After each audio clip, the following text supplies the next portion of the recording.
Hello students, how are you. और सब बढ़िया है। अच्छा, आपने देखा होगा बहुत लोग होते हैं जिनको बुक्स पढ़ने का बहुत ज़्यादा शौक होता है। मतलब उनको खाली टाइम पे बुक्स पढ़ना अच्छा लगता है, रात में भी सोने से पहले बुक्स पढ़ना। तो वैसे तो देखा जाए तो बुक्स हमारी बहुत अच्छी फ्रेंड्स होती हैं, क्योंकि बुक्स में बहुत सारी नॉलेज होती है। अगर आप अच्छी बुक्स पढ़ते हैं आपको लाइफ के लिए भी और बहुत सारी नॉलेज मिलती है।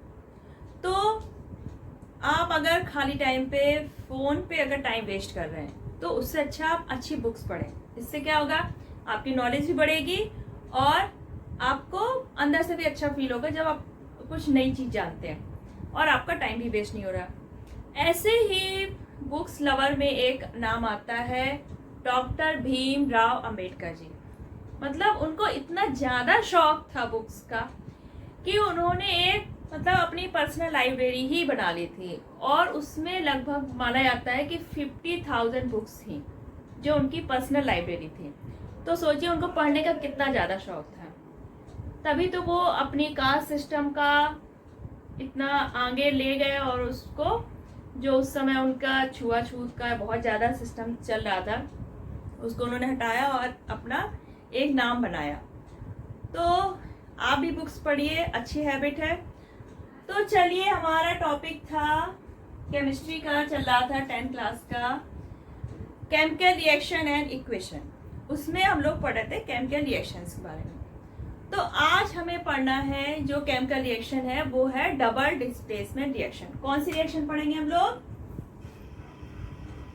Double displacement reaction. Double displacement पढ़ा था डिस्प्लेसमेंट। तो डिस्प्लेस का मतलब क्या है, किसी को उसकी जगह से हटाना। तो जो हमारा डिस्प्लेसमेंट रिएक्शन में क्या होता था, जब नॉर्मली मोर रिएक्टिव एलिमेंट अपने से कम रिएक्टिव एलिमेंट को उसकी प्लेस से हटाकर खुद वहां पर आकर उसका कंपाउंड बना लेता था, तो वो हमारा होता था डिस्प्लेसमेंट रिएक्शन। अगर आपसे केवल डिस्प्लेसमेंट रिएक्शन पूछी जाती है तब आप सिंगल डिस्प्लेसमेंट वाली ही रिएक्शन देंगे। डबल डिस्प्लेसमेंट में क्या होगा, मेनली दो एलिमेंट डिस्प्लेस होंगे। ठीक, तो जो हमारी डबल डिस्प्लेसमेंट रिएक्शन होती है मेनली होती क्या है, इसमें कंपाउंड्स पहले आयन फॉर्म में आता है, फिर उसके बाद आयंस का एक्सचेंज होता है और दो नए कंपाउंड बनते हैं। जैसे मान लीजिए आपका एक रिएक्टेंट है AB और दूसरा है CD। ठीक, तो डबल डिस्प्लेसमेंट रिएक्शन होती है एक्सचेंज ऑफ आयंस। तो जब आयन अगर फॉर्म हो रहे हैं हमारे, तो मेनली हमारे रिएक्टेंट किस फॉर्म में होंगे, एक्वस फॉर्म में, क्योंकि एक्वस फॉर्म में ही हमारे क्या बनते हैं, आयंस। तो AB है मान लीजिए, तो आपका ये A क्या बनाएगा एक्वस सॉल्यूशन में, पॉजिटिव आयंस, और B बना रहा है निगेटिव आयन। ठीक, तो ये AB जो कंपाउंड है इसके दो आयंस बने, A पॉजिटिव आयन और B निगेटिव आयन। CD में क्या हुआ, C ने पॉजिटिव आयन बनाया और D निगेटिव आयन। ठीक, अब जब रिएक्शन हुई तो क्या हुआ, इसका जो पॉजिटिव आयन था वो इसके निगेटिव आयन से ऐड हो गया, जुड़ गया, आयनिक बॉन्ड बनाया या कोवैलेंट बॉन्ड, और इसका पॉजिटिव आयन ने इसके निगेटिव आयन से मिलके कंपाउंड बनाया। तो क्या बना आपका, A प्लस और D निगेटिव, तो A पॉजिटिव और D निगेटिव आयन जुड़ गए, क्या बन गया आपका कंपाउंड AD, और यहाँ पे C और B। हमेशा जो पॉजिटिव आयन वाला होता है एलिमेंट वो पहले आएगा, बाद में निगेटिव आयन वाला। तो ये आपके दो न्यू कंपाउंड्स बन गए। तो डबल डिस्प्लेसमेंट रिएक्शन क्या होती है, मोस्टली आपकी एक्वस सॉल्यूशन में ही होगी, by exchange of ions to new products are form. अब जो हमारे प्रोडक्ट्स बनते हैं, जो डबल डिस्प्लेसमेंट रिएक्शंस में आपके प्रोडक्ट्स बनते हैं, उसमें से एक मेनली क्या होता है, प्रेसिपिटेट। क्या होता है, प्रेसिपिटेट, या फिर गैस, या फिर वाटर, या फिर कोई मॉलिक्यूलर कंपाउंड।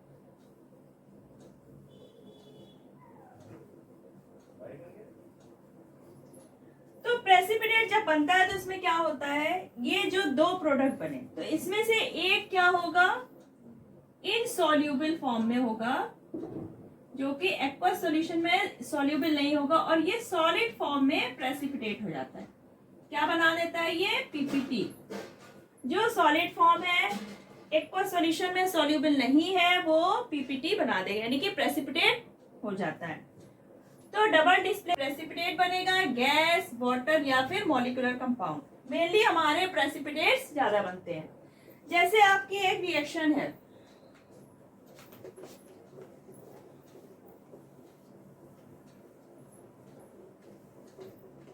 आपकी रिएक्शन होती है सिल्वर नाइट्रेट, ये क्या है, एक्वस सॉल्यूशन लेंगे हम इसका, और लेते हैं हम सोडियम क्लोराइड। ठीक, आपने क्या लिया, सिल्वर नाइट्रेट और सोडियम क्लोराइड का एक्वस सॉल्यूशन।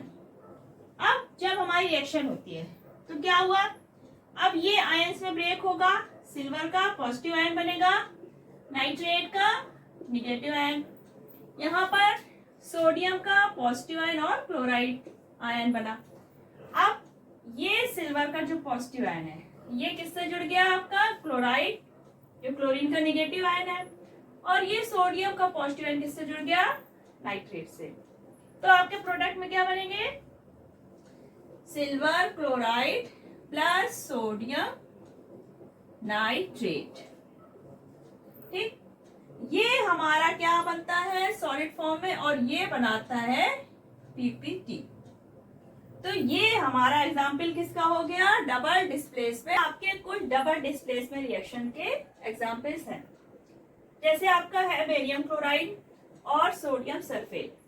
बेरियम क्लोराइड क्या है हमारा, एक्वस है, और सोडियम सल्फेट का भी एक्वस सॉल्यूशन लिया हमने।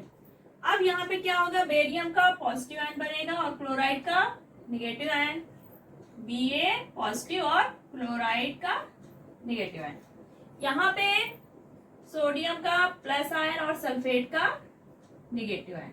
ठीक, तो अब क्या हो गया, बेरियम और सल्फेट ये क्या हो जाएंगे, ऐड हो जाएंगे, और क्लोराइड और ये आपका बेरियम का +2 बनेगा। ठीक है, तो बेरियम का +2 आयन है पॉजिटिव आयन, और ये -2 निगेटिव। बेरियम और सल्फेट मिलके क्या बन गए आपके, बेरियम सल्फेट, और सोडियम क्लोराइड का एक्वस सॉल्यूशन अलग हो गया। बेरियम सल्फेट क्या है आपका, सॉलिड फॉर्म में है, इनसॉल्युबल, इसलिए ये व्हाइट पीपीटी फॉर्म में सेपरेट हो गया।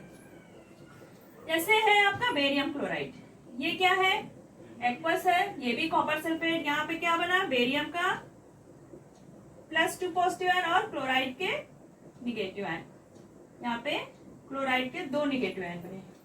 यहाँ पर कॉपर का बना और ये सल्फेट का निगेटिव आयन। अब क्या होगा, कॉपर क्लोराइड से जुड़ जाएगा और बेरियम आपका सल्फेट से। बेरियम सल्फेट का वाइट पीपीटी और कॉपर क्लोराइड एक्वस फॉर्म में हो गया। कॉपर सल्फेट H2S से जब रिएक्ट करेगा, copper sulphide black PPT form में अलग हो जाएगा और H2SO4 एक्वस सॉल्यूशन में। इसी तरह आपका ऐसे लेड नाइट्रेट पोटेशियम आयोडाइड से रिएक्शन करता है तो क्या होता है, यहाँ पे आयन का एक्सचेंज होगा। लेड आपका आयोडीन से रिएक्ट करता है, पोटेशियम आपका नाइट्रेट से। तो क्या बनता है आपका, लेड आयोडाइड का येलो पीपीटी बनेगा जो कि सॉलिड फॉर्म में होगा, और पोटेशियम नाइट्रेट आपका एक्वस सॉल्यूशन में रहेगा। सेम सोडियम हाइड्रोक्साइड रिएक्शन करता है HCl से, बना आपका सोडियम क्लोराइड और H2O। तो यहाँ पे जो सोडियम क्लोराइड है ये सॉल्यूशन फॉर्म में रह सकता है, इसलिए ये पीपीटी नहीं बनेगा, एक्वस सॉल्यूशन रहेगा। तो ये तो आपके हो गए डबल डिस्प्लेसमेंट के एग्जाम्पल। सब में एक ही प्रोसेस होना है, सभी एक्वस सॉल्यूशन में होंगे, पहले वो आयंस में ब्रेक होंगे, उसके बाद आयंस का एक्सचेंज होगा, यानी कि एक रिएक्टेंट के प्लस और निगेटिव आयन दूसरे रिएक्टेंट के प्लस और निगेटिव आयन से क्या हो जाएंगे, एक्सचेंज होंगे, और हमारे 2 नए प्रोडक्ट बनते हैं, जिसमें से एक प्रोडक्ट आपका पीपीटी हो सकता है, गैस, वाटर या कोई मॉलिक्यूलर कंपाउंड। तो डबल डिस्प्लेसमेंट में कोई प्रॉब्लम नहीं होनी चाहिए। अब आपका नेक्स्ट आता है ऑक्सीडेशन एंड रिडक्शन रिएक्शन बची है ऑक्सीडेशन रिडक्शन रिएक्शन। ठीक, तो ऑक्सीडेशन रिडक्शन को हम लोग रिडॉक्स रिएक्शन भी कहते हैं। क्या कहते हैं? रिडॉक्स रिएक्शन, इसका ये दूसरा नाम है। अब यहाँ पे जैसे नाम से समझ में आ रहा है कि यहाँ पे ऑक्सीडेशन भी होगा और रिडक्शन भी, यानी कि आपके दो रिएक्टेंट होंगे जो रिएक्शन में रिएक्ट करेंगे एक दूसरे से, उसमें से एक का क्या होगा? ऑक्सीडेशन और दूसरे का रिडक्शन। तो ऑक्सीडेशन क्या होता है? अगर किसी रिएक्टेंट में, किसी भी एलिमेंट में, कंपाउंड में ऑक्सीजन अगर उसमें ऐड हो गया, क्या हो गया? ऑक्सीजन अगर ऐड हो गया और हाइड्रोजन उससे माइनस हो गया, तो उस कंपाउंड का क्या हो गया? ऑक्सीडेशन। यानी कि मान लीजिए कोई कंपाउंड है ए बी, ठीक है, या फिर आप कहिए ए है, ठीक है। तो अगर इसमें ऑक्सीजन हमारा प्लस हो जाता है, क्या बन जाता है? AO। तो यानी कि ए का हमारा क्या हो गया यहाँ पे? ऑक्सीडेशन, क्योंकि इसमें ऑक्सीजन क्या हो रहा है? जुड़ रहा है। अगर आपका कोई कंपाउंड है AH, रिएक्शन के बाद इससे H अलग हो जाता है, यानी कि बचा आपका A, यहाँ पर हाइड्रोजन क्या हुआ? इससे अलग हो गया, तब भी हम क्या कहेंगे कि A का क्या हो रहा है? ऑक्सीडेशन। तो किसी कंपाउंड में अगर ऑक्सीजन हमारा जुड़ जाता है और हाइड्रोजन अलग हो जाता है, तब हमारी रिएक्शन जो होगी वो क्या होगी? Oxidation reaction. यानी कि वो कंपाउंड हमारा क्या हो गया? ऑक्सीडाइज्ड हो गया। अब आता है आपका रिडक्शन। अगर किसी कंपाउंड से ऑक्सीजन माइनस हो गया, ऑक्सीजन निकल गया और आपका हाइड्रोजन उसमें प्लस हो गया, तब आपका वो कंपाउंड क्या हो जाएगा? रिड्यूस्ड हो जाएगा, यानी कि उसका रिडक्शन हो गया। जैसे आपका ए है कंपाउंड AO, ठीक, इससे आपका ऑक्सीजन निकल गया, बचा आपका A। तो यानी कि AO हमारा क्या हो गया? रिड्यूस्ड हो गया, किसमें? A में। यानी कि AO का क्या हो गया है यहाँ पर? रिडक्शन, क्योंकि इससे ऑक्सीजन अलग हो गया है। अगर आपका कंपाउंड है A और इसमें हाइड्रोजन प्लस हो गया और बन गया AH, तब हम क्या कहेंगे? A का क्या हुआ है यहाँ पर? रिडक्शन, क्योंकि हाइड्रोजन इससे जुड़ गया। तो ऑक्सीजन अगर हट जाता है, हाइड्रोजन उससे ऐड हो जाता है, तो उस कंपाउंड का क्या हो जाता है? रिडक्शन। तो ये दो चीजें समझ में आ गई। अब इसको हम लोग एग्जाम्पल से देखते हैं रिएक्शन, ठीक। ये है आपका कॉपर ऑक्साइड, ठीक। अब ये रिएक्ट करता है हाइड्रोजन से, इसको हमने हीट किया। अब यहाँ पे आपका बना कॉपर प्लस वाटर। पहले यहाँ पे क्या है? कॉपर के साथ क्या है? यहाँ पे ऑक्सीजन है। रिएक्शन के बाद कॉपर का क्या हुआ? ऑक्सीजन अलग हो गया। कॉपर से जब ऑक्सीजन अलग हो गया, यानी कि कॉपर का क्या हो गया? यहाँ पे रिडक्शन। क्या हुआ यहाँ पे? कॉपर का रिडक्शन हो गया, क्योंकि इससे ऑक्सीजन क्या हो गया है? अलग हो गया। हाइड्रोजन में ऑक्सीजन क्या हो गया? ऐड हो गया है, यानी कि हाइड्रोजन का क्या हुआ है यहाँ पे? ऑक्सीडेशन हो गया। ये क्या हो गया? ऑक्सीडेशन हुआ इसका। अब जो कंपाउंड खुद तो रिड्यूस्ड हो रहा है, ऑक्सीजन निकल गया, यानी कि कॉपर ऑक्साइड किसमें रिड्यूस्ड हो गया? कॉपर में। तो जो खुद रिड्यूस हो रहा है और दूसरे कंपाउंड को क्या कर रहा है? ऑक्सीडाइज। अब इसने ऑक्सीजन हाइड्रोजन को दिया, तभी तो हाइड्रोजन का क्या हुआ यहाँ पर? ऑक्सीडेशन। तो वो कंपाउंड जो खुद रिड्यूस होकर दूसरे को ऑक्सीडाइज करेगा, वो क्या कहलाता है? Oxidising agent. क्या कहलाएगा? Oxidising agent. यानी कि कॉपर ऑक्साइड ने हाइड्रोजन को क्या किया है? ऑक्सीडाइज्ड किया है, इसलिए कॉपर ऑक्साइड हमारा होगा ऑक्सीडाइजिंग एजेंट। हाइड्रोजन ने क्या किया है? कॉपर ऑक्साइड से ऑक्सीजन को ले लिया है और उसको किसमें रिड्यूस किया है? कॉपर में। तो हाइड्रोजन हमारा क्या हो गया? Reducing agent. रिएक्टेंट में एक रिएक्टेंट का क्या होगा, ऑक्सीडेशन और दूसरे का रिडक्शन। तो जो खुद तो रिड्यूस्ड हो रहा है लेकिन दूसरे को क्या कर रहा है, ऑक्सीडाइज कर रहा है, तो वो क्या हो जाएगा, ऑक्सीडाइजिंग एजेंट। और जो कंपाउंड खुद ऑक्सीडाइज हो रहा है लेकिन सामने वाले को रिड्यूस कर रहा है, तो that will be reducing agent. ठीक, तो जिसका रिडक्शन होता है वो क्या हो गया, ऑक्सीडाइजिंग एजेंट। जिसका ऑक्सीडेशन हो रहा है वो हो जाएगा आपका रिड्यूसिंग एजेंट। क्लियर, इसमें कोई प्रॉब्लम। अब आते हैं हम लोग नेक्स्ट एग्जांपल, सब्स्टिट्यूशन रिएक्शन का सेकंड एग्जांपल लेंगे। ये है आपका हाइड्रोजन सल्फाइड और ये है क्लोरीन। ठीक, यहाँ पे क्या हुआ, सल्फर से हाइड्रोजन अलग हो गए और क्या बचा यहाँ पे, केवल सल्फर। तो अगर किसी कंपाउंड से क्या होता है, हाइड्रोजन हमारा माइनस होता है, तो उसका क्या हो जाता है, ऑक्सीडेशन। यानी कि सल्फर यहाँ पर क्या हुआ है, ऑक्सीडाइज हो गया, क्योंकि इससे हाइड्रोजन क्या हो गए, अलग हो गए। तो सल्फर से हाइड्रोजन अलग हुए, इसलिए सल्फर हमारा ऑक्सीडाइज हो गया और क्या हो गया, सल्फर में। क्लोरीन से हाइड्रोजन ऐड हो गए हैं, यानी वो क्या हो गया है, क्लोरीन हमारा हाइड्रोक्लोरिक एसिड में क्या हो गया है, रिड्यूस्ड हो गया। तो जिससे हाइड्रोजन हमारे अलग हो रहे हैं वो क्या हो रहा है, ऑक्सीडाइज हो रहा है। जिसमें हाइड्रोजन जुड़ रहे हैं वो क्या हो रहा है, रिड्यूस हो रहा है। तो यहाँ पर हमारा क्लोरीन क्या है, ऑक्सीडाइजिंग एजेंट। ऑक्सीडाइजिंग एजेंट क्यों, ऑक्सीडाइजिंग एजेंट क्यों हुआ, क्योंकि इसने क्या किया, क्लोरीन ने सल्फर से हाइड्रोजन को अलग किया है, यानी कि सल्फर को ऑक्सीडाइज कर दिया सल्फर में। और जो हमारा H2S है वो क्या हुआ, H2S क्या हुआ हमारा, रिड्यूसिंग एजेंट।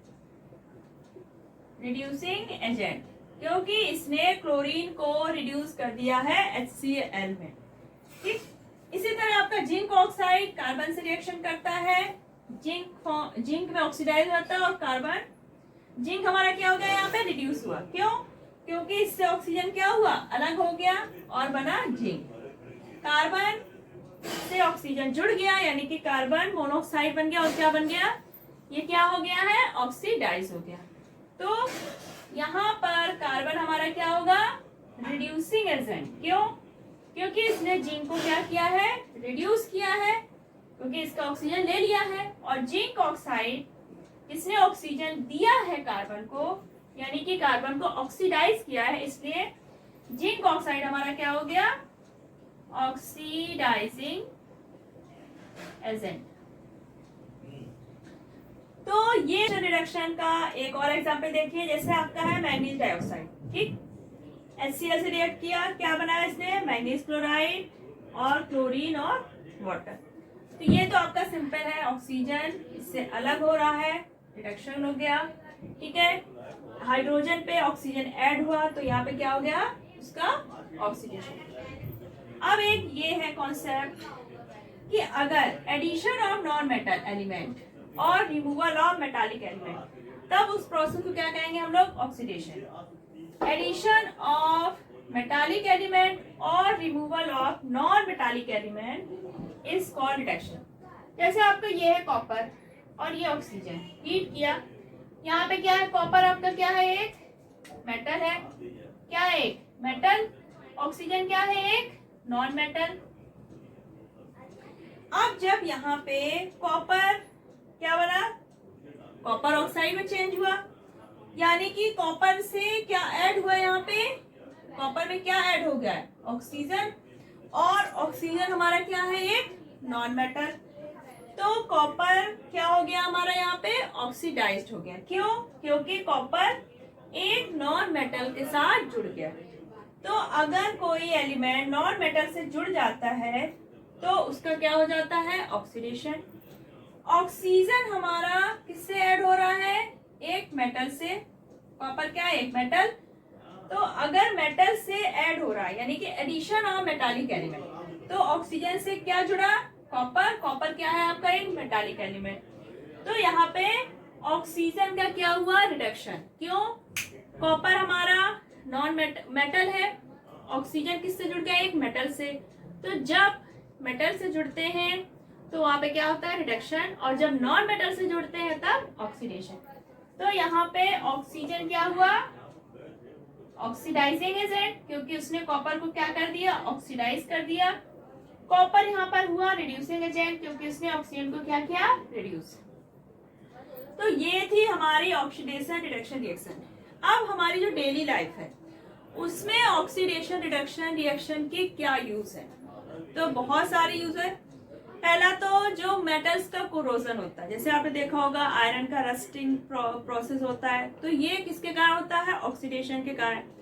जो हमारे घरों में खाने पीने की चीज होती है तो वो जितनी जल्दी ऑक्सीडाइज होती है तो उतनी जल्दी वो क्या होती है, खराब होती है, और टेम्परेचर बढ़ने के साथ ये ऑक्सीडेशन प्रोसेस बढ़ जाती है। तो हम लोग क्या करते हैं, चीजों को फ्रिज में रखते हैं ताकि ऑक्सीडेशन प्रोसेस क्या हो जाए, स्लो हो जाए, क्योंकि ठंड में ऑक्सीडेशन प्रोसेस स्लो होता है। तो हम लोग अब इसके यूज पढ़ेंगे कि ऑक्सीडेशन रिडक्शन रिएक्शन के हमारे डेली लाइफ में क्या यूज है। इसमें ऑक्सीडेशन रिएक्शन का काफी फैक्ट देखने को मिलता है। अब जैसे जो मेटल्स हैं इनका जो ऑक्सीडेशन होता है that is called corrosion of metals.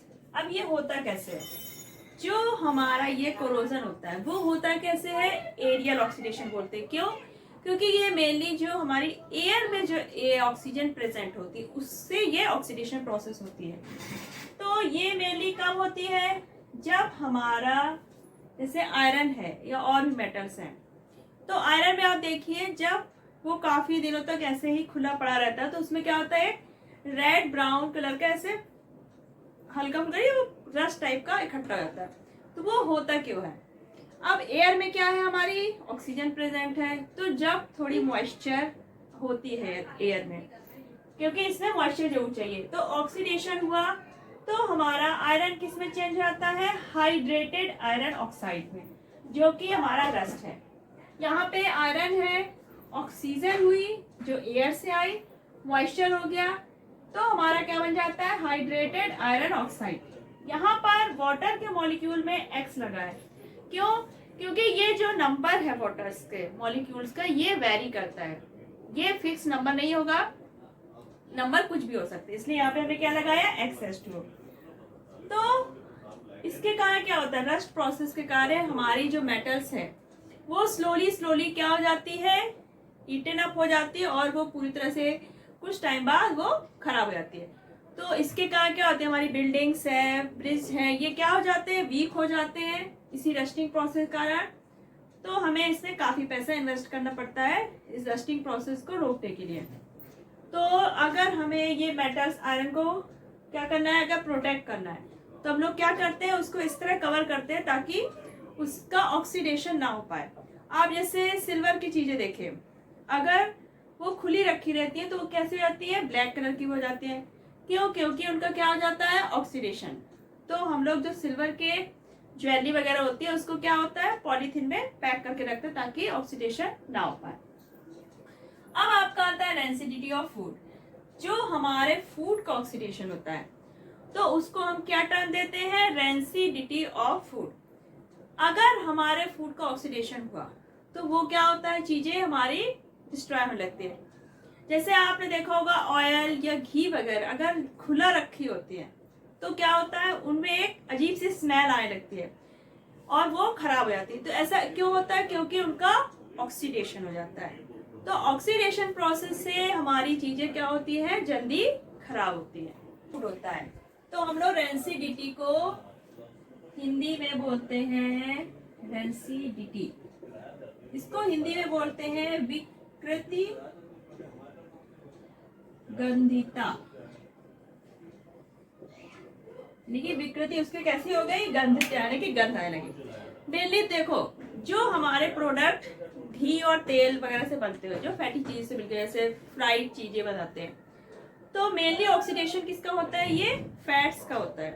तो जैसे हमने कोई चीज बनाई फ्राई करके, तो क्या हुआ, जो ये अगर एयर के कांटेक्ट में आता है हमारा फूड, तो क्या होता है, इस फैट या ऑयल जो जिससे बनी है हमारी चीजें, उनका क्या होता है, फैट का ऑक्सीडेशन होता है। तो क्या होता है, इसमें स्मेल्स आने लगती है और हमारे प्रोडक्ट क्या हो जाते हैं, सोर या स्टेल फील होते हैं खाने में हमें। तो हमें क्या करना है, इनको हम ऐसे रखें कि ये एयर के कांटेक्ट में ना आए। तो आप इनको एयर टाइट डब्बे में रखिए, है ना, और कोशिश करिए कि आप इनको ज़्यादा देर यूज़ ही ना करिए, थोड़ा कम ही बनाइए, आप कम टाइम तक यूज़ किए। और आपके जैसे कुछ प्रोडक्ट्स होते हैं, जैसे आपका चिप्स हुआ ना, जो पैकेट में होते हैं, तो क्या करते हैं जो हमारे कंपनीज वाले होते हैं कि वहाँ पर ऑक्सीजन को हटा देते। जब पैकिंग होती है तो ऑक्सीजन को हटाकर वहाँ पे क्या भर दी जाती है, नाइट्रोजन गैस। नाइट्रोजन गैस से क्या होता है हमारा, जब ऑक्सीजन मिलेगी ही नहीं प्रोडक्ट को तो ऑक्सीडेशन नहीं होगा। तो हम लोग क्या करते हैं, उसमें नाइट्रोजन गैस फिल कर देंगे। आपके जैसे चिप्स पैक्ड फूड होते हैं तो ऑक्सीडेशन प्रोसेस कम हो जाता है। और आप कुछ प्रिजर्वेटिव भी मिला सकते हैं ऑक्सीडेशन प्रोसेस को रोकने के लिए। जैसे आपका है, इसको बोलते हैं हम लोग एंटीऑक्सीडेंट। एंटीऑक्सीडेंट यानी कि ऑक्सीडेंट प्रोसेस को रोकने वाला। तो ये है आपका BHA, butylated hydroxy anisole. Second है आपका BHT, ब्यूटाइलेटेड हाइड्रोक्सी टोलुएट।